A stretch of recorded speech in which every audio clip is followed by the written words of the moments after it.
Kawan-kawan semua, Pak Gianto, Mas Tri, saya lanjutin aja sebenarnya. Barusan juga bisik-bisik sama Mas Tri.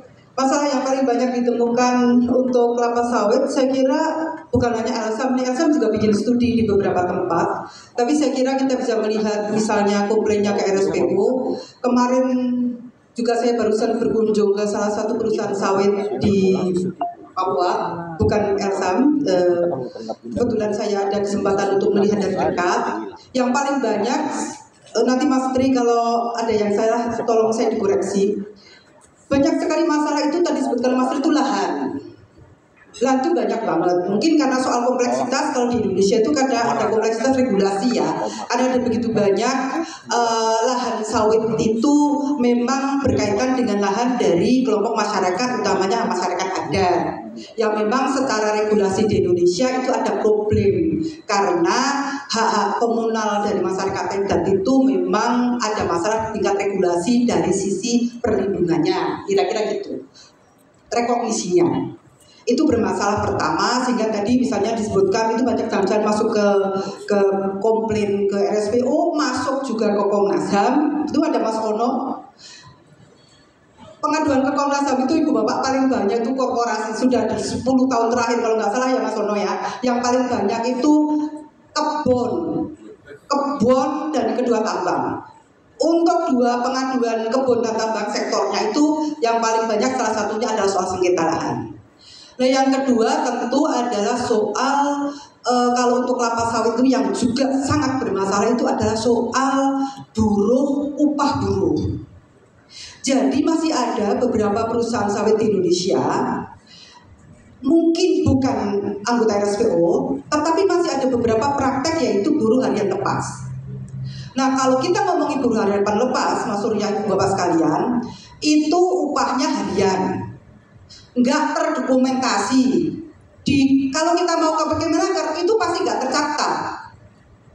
Harian itu maksudnya adalah gini, buruh ini upahnya tergantung pada panen yang dihasilkan, namanya tanda buah segar. Dia nanti dipatok berapa.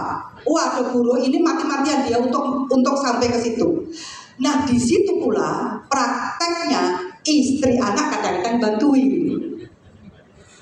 Ya toh, ya itu Mas mantu-mantu itu berarti benar. Nah, jadi istri anak itu bantuin ibu bapak agar dia kemudian bisa memenuhi target itu. Karena namanya upahnya bukan UMR, Mas Tri. Bukan UMR yang bulanan, harian. Dan ini bahkan di beberapa perusahaan besar masih namanya piece rate system. Jadi bukan gaji bulanan, tapi piece rate system upahnya. Jadi berdasar pada sejauh mana dia kemudian atau berapa tanda buah segar yang dihasilkan oleh pemanen. Kalau dia perawatan, ya berapa pupuk yang ya kan? Nah gitu. Itu adalah yang paling problematis karena di situ kemudian ada soal anak masuk, ada soal pekerja perempuan masuk, dan kemudian jangan-jangan kemudian ada beberapa praktek kerja paksa menurut saya karena jamnya jadi nggak ketahuan.